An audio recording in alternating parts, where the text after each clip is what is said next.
અંકલેશ્વરના Gadkhol T bridge નીચે આવેલ સહજાનંદ કોમ્પ્લેક્સમાં આગની ઘટના બનતા દોડધામ મચી જવા પામી હતી। 4 થી 5 દુકાનોમાં આગ ફાટી નીકળી હતી, જેના પર ફાયર વિભાગે કાબુ મેળવ્યો હતો।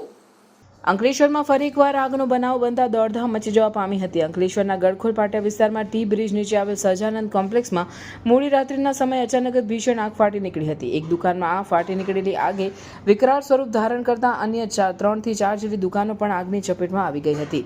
આ અંગેની જાણ કરવામાં આવતા જ અંકલેશ્વર નગર સેવા સદન તેમજ ડીપીએમસીના ફાયર ફાઇટર ઘટનાસ્થળે પહોંચ્યા હતા અને આગ પર કાબૂ મેળવવાના પ્રયત્નો હાથ ધર્યા હતા। આ તરફ પોલીસ કાફલો પણ ઘટનાસ્થળે દોડી આવ્યો હતો। ફાયર ફાઇટરોએ ભારે જહેમત બાદ આગ પર કાબૂ મેળવ્યો હતો। આગ કયા કારણોસર લાગી તે હજુ સુધી જાણવા મળી શક્યું નથી। આ તરફ મોડી રાત્રે લાગેલી આગના પગલે કોઈ જાનહાનિ ન થતા સૌએ રાહતનો શ્વાસ લીધો હતો। મારું નામ Ajaysinh Kanaksinh Gadhvi, DPMC fire officer છું।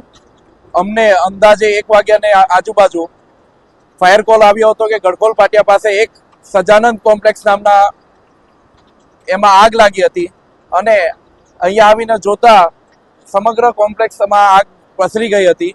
તેથી તત્કાલમાં અમે ગંભીરતા જાણી અંકલેશ્વર નગરપાલિકા અને ડીપીએમસીના અન્ય ફાયર ટેન્ડર બોલાવી અને આગને કાબુ લેવાનો પ્રયત્ન ચાલુ કર્યો હતો। હાલ આગ પર કાબુ લેવાઈ ગઈ છે।